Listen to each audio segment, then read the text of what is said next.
नमस्कार। आज 1 जुलाई रु ओडिशावासी को 5टी बड़ उपहार मिलवाकू जाउछि। 1 जुलाई 2026 बुधवार दिन ओडिशार सबु घर को खुशी खबर आसुछि।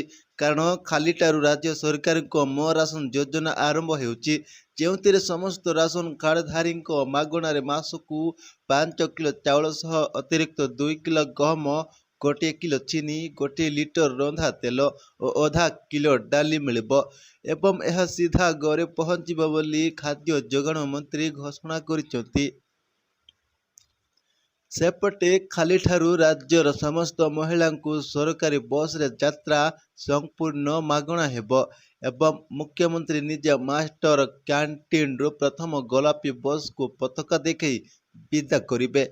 अन्यपटे आसंता खालीठारू राज्यर समस्त चाषी खाता को कालिया योजनार नुआ किस्ती 4000 टंका आसिबो एवं एथर 50 लाख चाषी लाभ पाइबे बोली कृषि विभाग सूचना दैछंती।